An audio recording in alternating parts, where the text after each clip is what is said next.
परमानंद माधवम श्री चैतन्य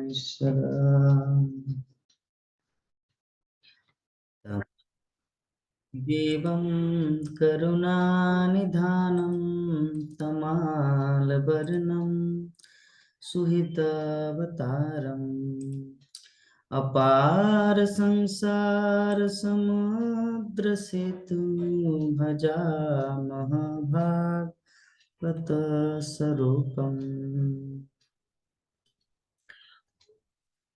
हरे कृष्णा। तो आज हम लोग श्रीमद् भागवतम के द्वितीय स्कंद के सप्तम अध्याय श्लोक संख्या 19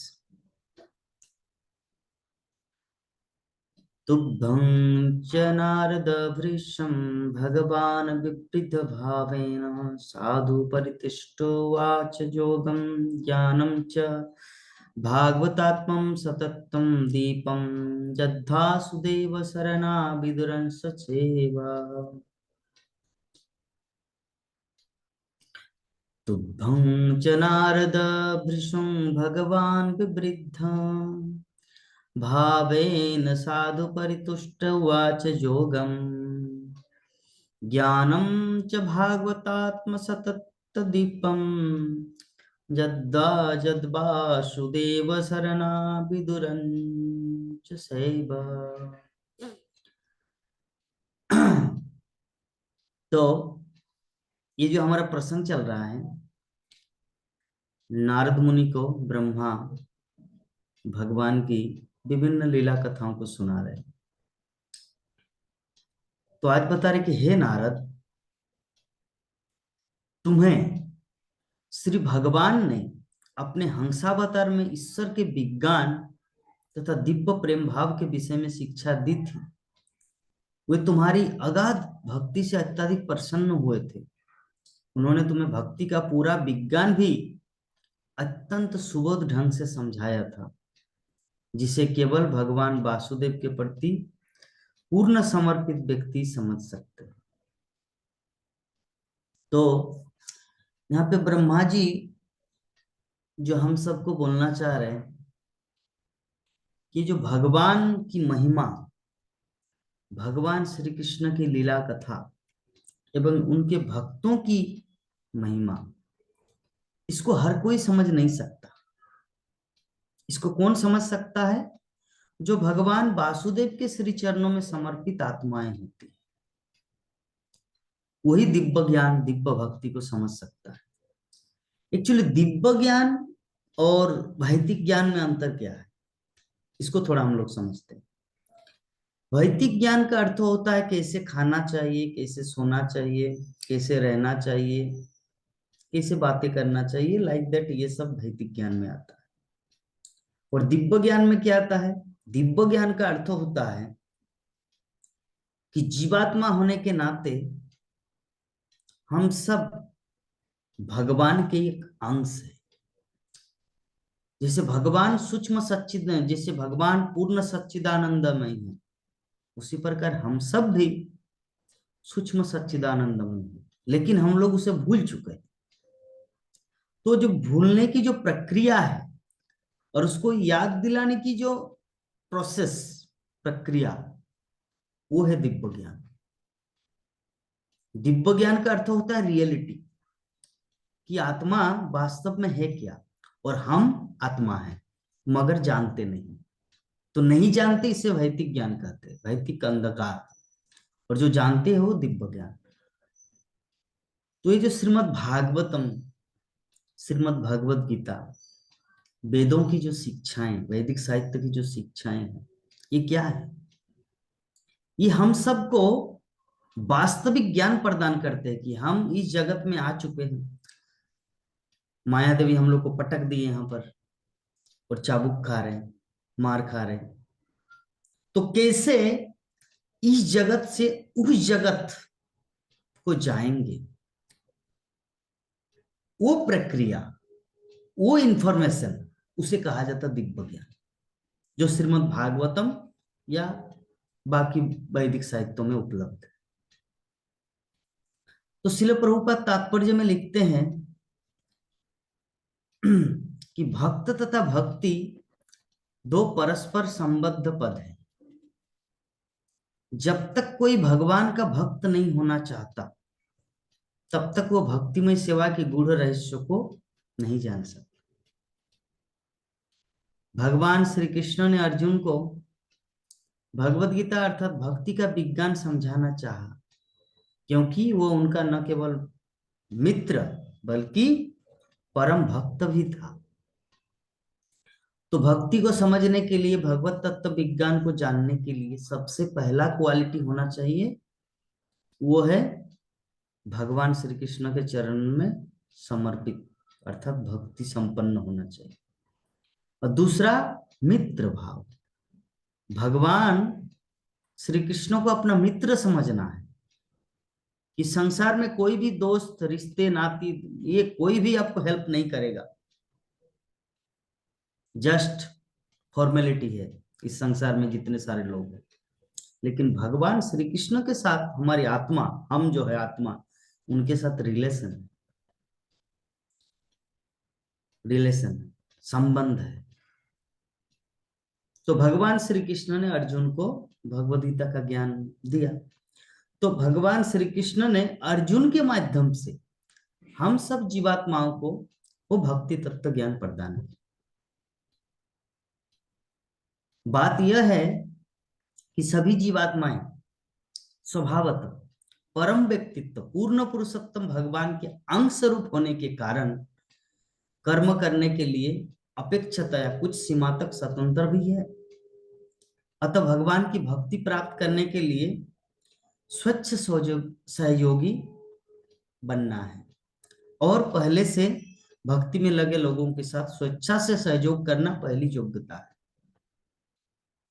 ऐसा नहीं कि हम सब इस संसार में आ चुके हैं और माया के बंधन में ऐसा पड़े हैं कि हमारे पास कुछ स्वतंत्रता ही नहीं है। नहीं, स्वतंत्रता है, माया के मार खाने का भी स्वतंत्रता है और कृष्ण चरणों में समर्पित होने की भी स्वतंत्रता है। अगर कृष्ण चरणों में समर्पित होंगे तो सुखी होंगे, और कृष्ण चरणों या कृष्ण भक्ति के विरुद्ध आचरण करेंगे तो माया के लात खाएंगे। तो अगर कोई माया के लात से बचना चाहे, उसको भक्ति करना जरूरी है। अभी माया की लात, इसका अर्थ क्या है? माया की लात मतलब पत्नी पति को मारना, ये नहीं है। माया की लात का अर्थ होता है हम लोग दुख नहीं चाहते फिर भी दुख आता है। रियलिटी में हम लोग सच्चिदानंद स्वरूप है। सत मतलब शाश्वत, चित मतलब ज्ञानपूर्ण, आनंद मीन्स आनंद। हम लोग रियल में सच्चिदानंद है, लेकिन इस संसार में आके दुख उठा रहे हैं। दुख नहीं चाहते फिर भी दुख आ रहे हैं। तो ये है माया का लात। लेकिन जब कोई भक्ति जीवन शुरू कर देता है तो भक्ति रसम सिंधु में उल्लेख है क्लेशाग्नि और शुभदा, ये दो चीज प्रकट होता है। क्लेशाग्नि मतलब हमारे जीवन के सभी समस्त क्लेश कष्ट नष्ट हो जाता है, और शुभदा मतलब शुभ अच्छा चीज प्रकट हो जाता है। शुभदा का अर्थ होता है मंगलमय। हमारे जीवन में जो कष्ट है उसको कहा जाता है क्लेश, और उस क्लेश से मुक्ति या आनंद की प्राप्ति उसे कहा जाता है शुभदा। तो जो कोई भक्ति जीवन में इंटर करता है तो दो चीज तुरंत प्रकट हो जाता है। तो शिल प्रभुपाद हम सबको यही चीज बोलना चाह रहे कि हम सबको जब स्वतंत्रता मिला है, इस स्वतंत्रता का सदुपयोग करना चाहिए। कैसे?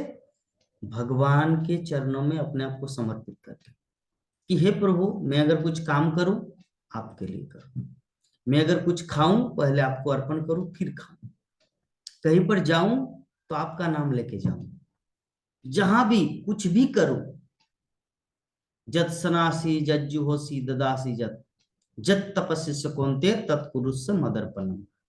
हे अर्जुन, तुम जो कुछ खाते हो, जो कुछ करते हो, जो कुछ देते हो, सब कुछ मुझे अर्पण करते हुए करो। इसे कहा जाता है कृष्ण भावना भावी, इसे कहते हैं कृष्ण कॉन्शियसनेस।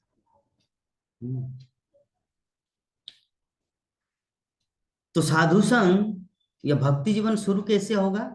यहाँ पे श्रील प्रभुपाद मेंशन किए कि जो पहले से ही भक्ति में लगे हुए हैं उन लोगों के साथ स्वेच्छा से सहयोग करना ही भक्ति जीवन की पहली योग्यता है। आदो श्रद्धा तत् साधु संग, श्रद्धा के बाद साधु संग। अगर श्रद्धा है लेकिन साधु संग में आपका रुचि नहीं है तो ये भक्ति जीवन की पूर्णता नहीं है। श्रद्धा के साथ साथ साधु संग में रुचि लेना है, क्योंकि साधु संग में क्या होता है? भगवान की महिमा कीर्तन होता है, भगवान की लीला कथाएं चलती रहती हैं, तो इसीलिए साधु संग करना जरूरी है। तो ऐसे व्यक्तियों को सहयोग करने से प्रत्याशित भक्त कर्मश भक्ति की प्रविधियां सीख सकेगा और धीरे धीरे ज्ञान प्राप्त करके वैदिक संगति के कलमश से मुक्त हो सके। ऐसी शुद्धि प्रक्रिया से प्रत्याशित शुद्ध भक्त या प्रत्याशित भक्त में श्रद्धा उत्पन्न होगी और वो उसे भक्ति की दिव्य आस्वाद्य स्थिति तक ऊपर ले जाएगी। इससे उसमें भगवत भक्ति के प्रति शुद्ध आसक्ति उत्पन्न होगी और उसे दिव्य प्रेम की अवस्था के निकट तक पहुंचाने से पहले आह्लाद के बिंदु तक ले जाएगी। तो भक्ति संबंधी ऐसे ज्ञान को दो उपविभाग किए जा सकते हैं: भक्ति के स्वभाव से संबंधित प्रारंभिक ज्ञान तथा इसके अनुपालन का गौण ज्ञान। तो भागवत में, श्रीमद् भागवतम में श्री भगवान का, उनकी सुंदरता का, उनके यश ऐश्वर्य प्रतिष्ठा आकर्षण तथा प्रेम के बदले अपनी ओर आकर्षित करने वाले दिव्य गुणों का वर्णन हुआ है। तो जीवात्मा में भगवान की प्रेमा भक्ति करने का सहज आकर्षण होता है। वैदिक संगति के प्रभाव से यह आकर्षण कृत्रिम रूप से आच्छादित होता है और श्रीमद् भागवत इस कृत्रिम आवरण को सही तौर पर हटाने में सहायक है। तो हम लोग यहाँ पे श्रीमद् भागवतम की महिमा को जान पा रहे हैं कि मूल रूप से हमारे हृदय में ये हमारी आत्मा कृष्ण को प्रेम करने के लिए बना है, लेकिन भौतिक आवरण के द्वारा पूरी तरह से ढक गया है। इस ढकने की प्रवृत्ति या ये जो आवरण है इसको उतारने का, जैसे भूत लग गया है, भूत चढ़ गया है, तो इसको उतारने का एक ही विधि है। वो विधि क्या है? वो विधि है श्रीमद् भागवतम का पठन पाठन। अतः इस श्लोक में विशेष उल्लेख है कि श्रीमद् भागवत दिव्य ज्ञान के दीप के तुल्य है। भक्ति में दिव्य ज्ञान के दोनों उपविभाग उन व्यक्तियों में प्रकट होते हैं जो वासुदेव अर्थात भगवान श्री कृष्ण की शरण में जा चुके हैं, जैसा कि भगवत गीता के 7वें अध्याय के 19 नंबर श्लोक में कहा गया है। बहुनाम जन्मनामन्ते ज्ञानवान् प्रपद्यते वासुदेव सर्वमिति स महात्मा सुदुर्लभ। जिसको अनेक अनेक जन्मों के बाद दिव्य ज्ञान, वास्तविक ज्ञान प्रकट होता है, वो भगवान वासुदेव, भगवान श्री कृष्ण के चरणों में समर्पित होता है। ऐसा दिव्य आत्मा, ऐसे महापुरुष अत्यंत दुर्लभ है। आगे ब्रह्मा जी वर्णन करते हैं, चक्रम च दीक्षा विहतम दशसु सस्तेज मनंतरेषु मनुवंशधरो बिभर्ति दुष्टेषु राजसु दमं विदधात् सकीर्तिं सत्ये त्रिपृष्ठौ सतिं प्रथयं चरित्रे। भगवान ने मनु अवतार लिया और वे मनु वंश के वंशज बन गए। उन्होंने अपनी शक्तिशाली सुदर्शन चक्र से दुष्ट राजाओं का दमन करके उन पर शासन किया। समस्त परिस्थितियों में आबाद रहते हुए उनका शासन तीनों लोकों तथा ब्रह्मांड के सर्वोच्च सत्यलोक तक फैला था और उनकी महिमामयी कीर्ति से मंडित था संपूर्ण लोक। तो श्रीमद् भागवतम के प्रथम स्कंद में मनु के अवतारों की व्याख्या की जा चुकी है। ब्रह्मा के एक दिन में एक एक करके 14 मनु आते हैं, बदलते रहते हैं। इस प्रकार से जैसे हमारे इस्कॉन मायापुर में सिक्योरिटी बदलते रहते हैं, 24 घंटा में 8 घंटा ये ड्यूटी करेगा, फिर 8 घंटा एक ड्यूटी करेगा, फिर 8 इस प्रकार 500-600 सिक्योरिटी है इस्कॉन मायापुर में। तो ये 14 मनु ब्रह्मा के दिन में ऐसे ड्यूटी करते हैं। तो इस प्रकार से ब्रह्मा के एक मास में 420 मनु और एक वर्ष में 5040 मनु होते हैं। अपनी गणना के अनुसार ब्रह्मा जी 100 वर्ष तक जीवित रहते हैं। अतः एक ब्रह्मा की जीवन अवधि में 5,04,000 मनु होते हैं। ऐसे ब्रह्मा असंख्य है और वे महाविष्णु के एक उच्छ्वास की अवधि तक जीवित रहते हैं। इस प्रकार हम कल्पना कर सकते कि समस्त संसारों में जो भगवान के चतुर्थांश शक्ति के ही बराबर होते हैं, भगवान के अवतार कैसे कार्य करते हैं। तो मनंतर अवतार चक्रधारी पूर्ण पुरुषोत्तम भगवान के ही समान शक्ति से विभिन्न लोकों के दुष्ट शासकों को दंडित करता है। मनंतर अवतार भगवान की दिव्य महिमाओं का प्रसार करते हैं। आगे वर्णन किया जा रहा है, धनंतरिश्च भगवान स्वयमेव कीर्ति नामना निनाम पुरुर्जामृजासु हन्ति यज्ञेच भागमयीर्तियारो वरुन्ध्रा आयुष्य वेदमनुशासत वीर्यलोके। अपने धनंतरी अवतार में भगवान अपने साक्षात यश के द्वारा निरंतर रुग्ण रहने वाली जीवात्माओं के रोगों का तुरंत उपचार कर देते हैं और उनके कारण ही सभी देवता दीर्घायु प्राप्त करते हैं। इस प्रकार भगवान सदा के लिए महिमा मंडित हो जाते हैं। उन्होंने यज्ञों में भी एक अंश निकाल लिया और उन्होंने ही विश्व में औषधि विज्ञान आयुर्वेद का प्रवर्तन किया। तो ब्रह्मा जी नारद मुनि को सुना रहे क्या कि आजकल के जितने सारे डॉक्टर है, जितने सारे लोग हॉस्पिटल खोल के बैठे हैं, बड़े बड़े डॉक्टर, वो ज्ञान कहां से आया, आयुर्वेद कहां से आया। आयुर्वेद का प्रवर्तन करता भगवान धनंतरी के रूप में प्रकट हुए। और भगवान धनंतरी के रूप में प्रकट होने का उद्देश्य क्या था, क्योंकि जीवात्मा इस संसार में जो भी भौतिक संसार में आते हैं किसी न किसी रोग में पीड़ित रहेंगे वो। तो उस रोग से उसको उपचार या रोग को ठीक करने के लिए, ताकि जीवात्मा भक्ति कर पाए, क्योंकि कर्म फल के अनुसार दुख तो मिलेगा, कष्ट तो भोगेंगे ही, रोग तो आएगा ही। तो भक्ति कैसे करेंगे अगर वो इस परिस्थिति में रहे तो। इसीलिए भगवान धनंतरी के रूप में प्रकट हो, ताकि वो धनंतरी उनको ठीक करे, अर्थात दवाई, मेडिसिन, आयुर्वेद।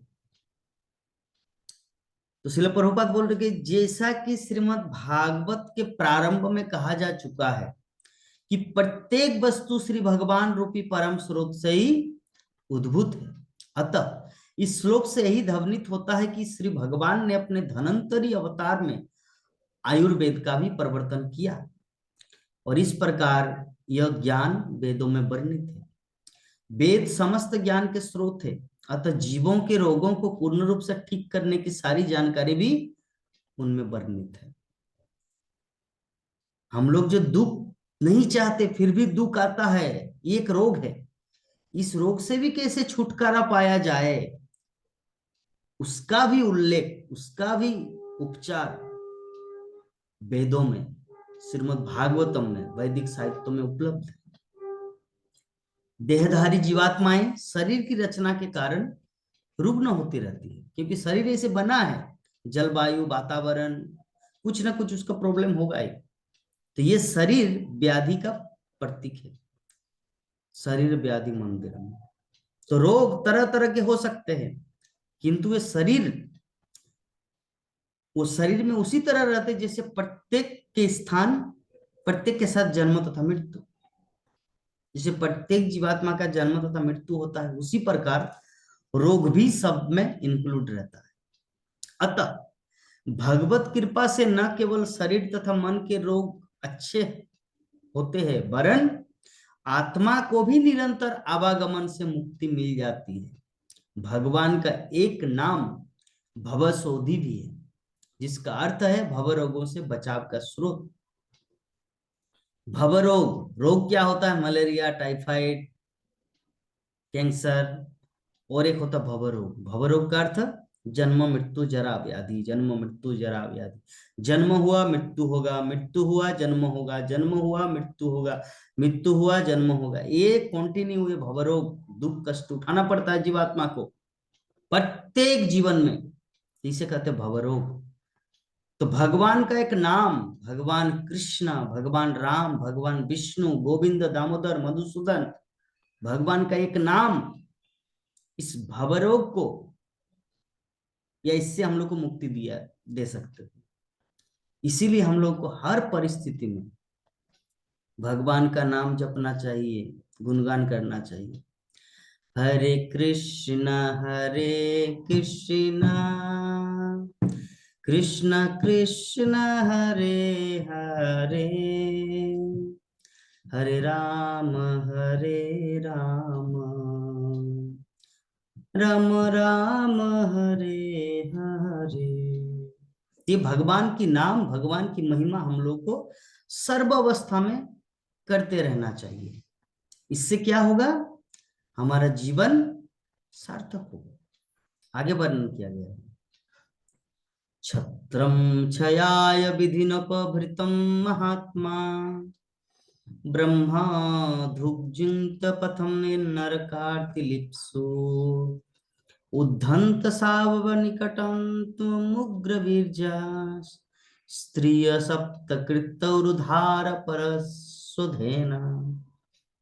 कि जब शासक वर्ग अर्थात मिलिट्री फोर्स या मैनेजमेंट, गवर्नमेंट, जब शासक वर्ग जो क्षत्रिय नाम से जाने जाते थे, परम सत्य के पथ से भ्रष्ट हो गए, अर्थात शास्त्रों में जो विधि विधान दिया गया है उससे पथभ्रष्ट हो गए और नरक भोगने के इच्छुक हो उठे, तो भगवान ने परशुराम मुनि का अवतार लेकर उन अवांछित राजाओं का उच्छेद किया जो पृथ्वी के लिए कंटक बने हुए थे।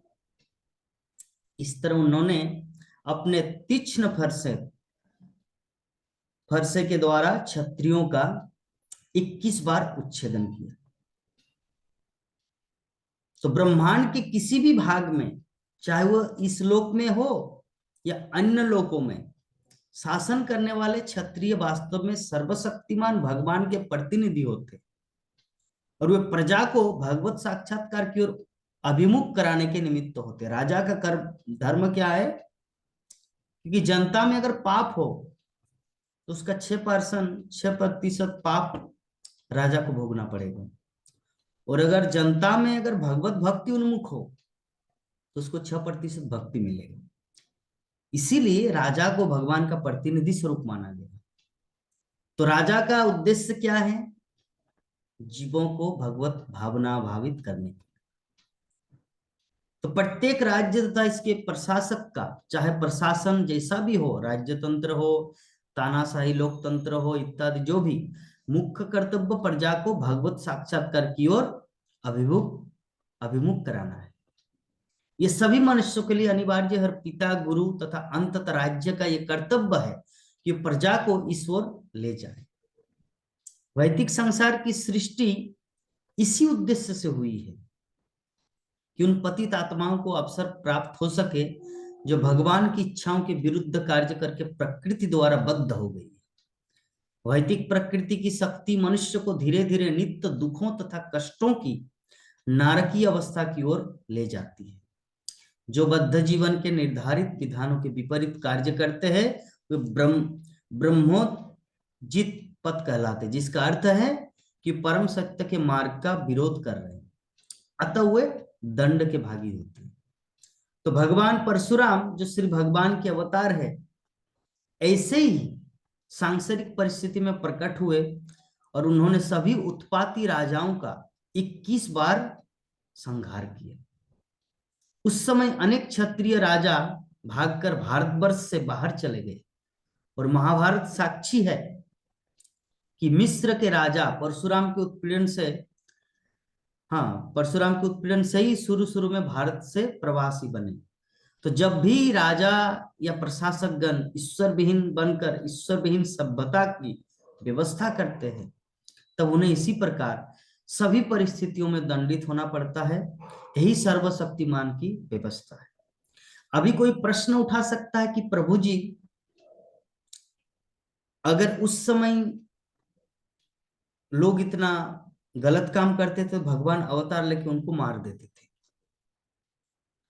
परशुरामा के मार दिया, कंस अत्याचार किया भगवान श्री कृष्णा के मार दिया, रावण अत्याचार किया भगवान रामा के मार दिया उसे। हिरण्यकशिपु ज्यादा बड़ाई कर रहे थे, नृसिंह देवा के प्रकट हुआ, उनको भी मारे। अभी कलियुग में इतने सारे गोहत्या करते हैं, कसाई खाना खुला जा रहे, इतने सारे धर्म विरोधी सनातन धर्म की ओर, सनातन धर्म को नीचे गिराने का इतना कुछ हो रहा है संसार में, अभी भगवान क्यों नहीं प्रकट हुए?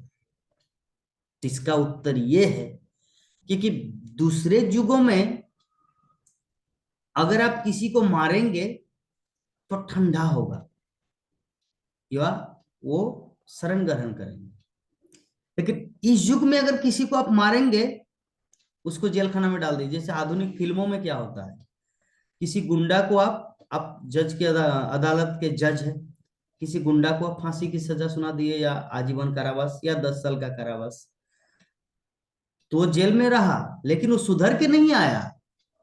वो जैसे ही जेल से निकलेगा पहला मर्डर आपको करेंगे। किसको? जज को, जिन्होंने वैसा फैसला सुनाया है। तो मेरे गुरु महाराज श्रीमद भक्ति चारू स्वामी गुरु महाराज बोलते थे कि श्रीमन चैतन्य महाप्रभु एक भी शस्त्र लेकर क्यों नहीं आए? इसके कारण क्या है? सुदर्शन चक्र तो सब समय उनके हाथ में रहता है, फिर भी यूज क्यों नहीं किया? इसका कारण, इसका ये है, अगर आप मुझे गाली दिया तो मैं आपको एक थप्पड़ मारूंगा,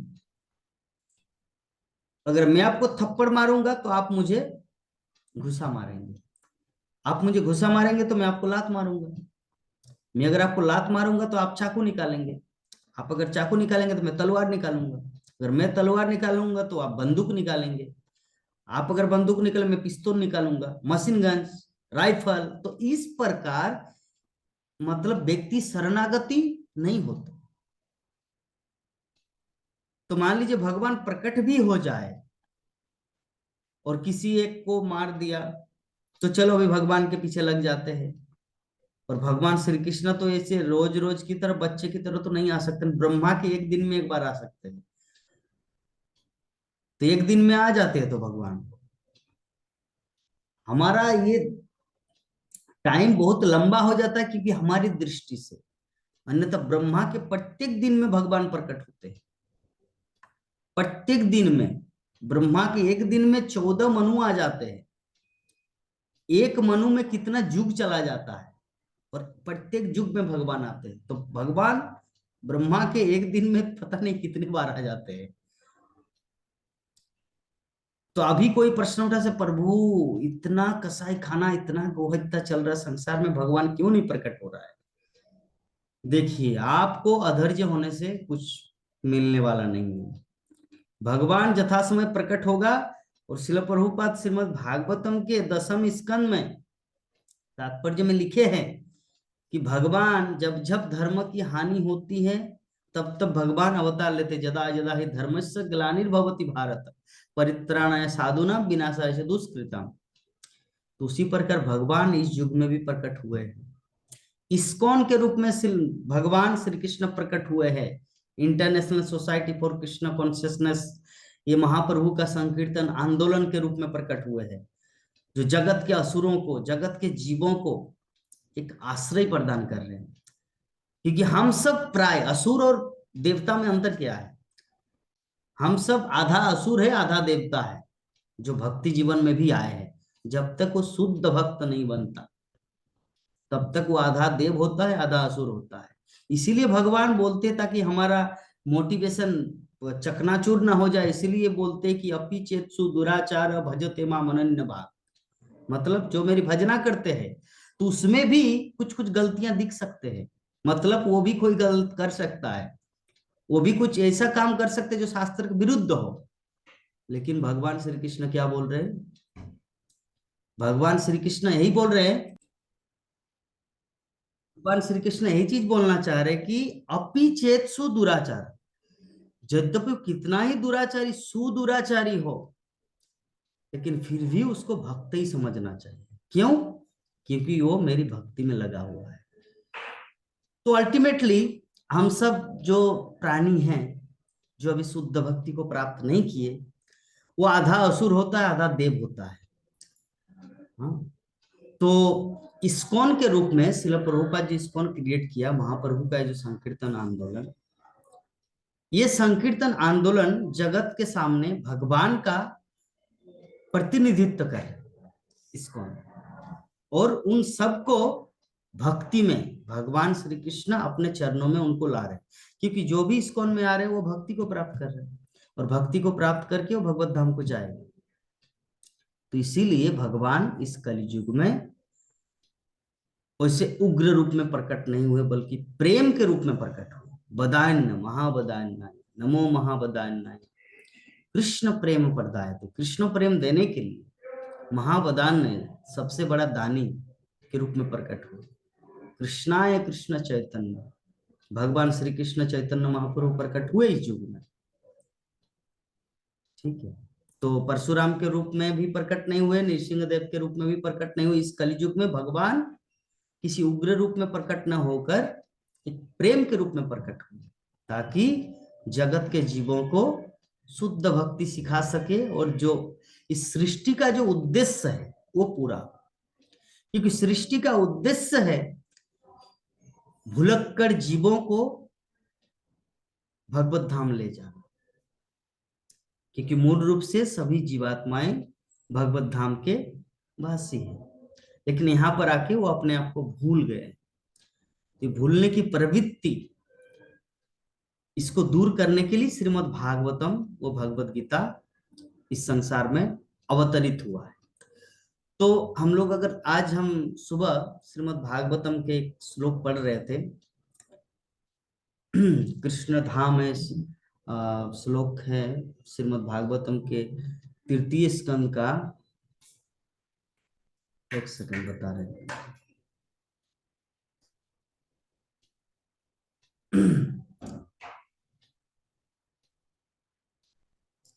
श्रीमद् भागवतम श्रीमद् भागवतम श्रीमद् भागवतम के प्रथम स्कंद के तृतीय अध्याय श्लोक संख्या 43। कृष्णे सधाम अपगते धर्म ज्ञानादिविसः कलो नष्ट दिशामिष पुराण को अधुना उदित। इसका अर्थ है श्रील प्रभुपाद लास्ट में जो एक चीज बताई, इतना इंपॉर्टेंट, क्या बोले हैं? इन अदर वर्ड्स, दूसरे शब्दों में, if men in this age of Kali want to see the real light of life, they must take to these two books only, and their aim of life will be fulfilled. Bhagavad Gita is the preliminary study of the Bhagavatam, and Srimad Bhagavatam is the summum bonum of life. Lord Shri Krishna personified. तो अगर कोई इस जीवन में, इस कलियुग में अगर वास्तविक प्रकाश चाहता है, तो उनको ये दो बुक का अध्ययन करना जरूरी है। क्या? श्रीमद् भागवतम और श्रीमद् भगवद गीता। तो we must therefore accept Shrimad Bhagavatam as the direct representation of Lord Krishna. और हम लोगों को ये समझना है पूरा कॉन्फिडेंस के साथ कि श्रीमद् भागवतम इस कलियुग में भगवान श्री कृष्ण साक्षात है। One who can see Shrimad Bhagavatam can see also Lord Krishna in a person. जो श्रीमद् भागवतम को देखता है वो कृष्ण को देखता है, जो कृष्ण को देखता है वो कृष्ण में भागवतम को देखता है। दे आर आइडेंटिकल, ये दोनों एक है। तो इसीलिए हम सबको श्रीमद् भागवतम इतने तल्लीनता के साथ अध्ययन करना है, पढ़ना है, सुनना है और दूसरों को सुनाना है। तो इसी प्रकार आज का जो हमारा श्रीमद् भागवतम का प्रसंग था, यहीं पर हम विराम देते हैं। आप सभी भक्तों को बहुत बहुत धन्यवाद। हरे कृष्णा कृष्णा कृष्णा हरे हरे, हरे राम राम राम हरे हरे। जय जगत गुरु श्रील प्रभुपाद की, अनंत कोटि वैष्णव भक्त विंद की, समवेत गौर भक्त विंद की, निताय गौर प्रेमानंदे। हरि हरि बोल।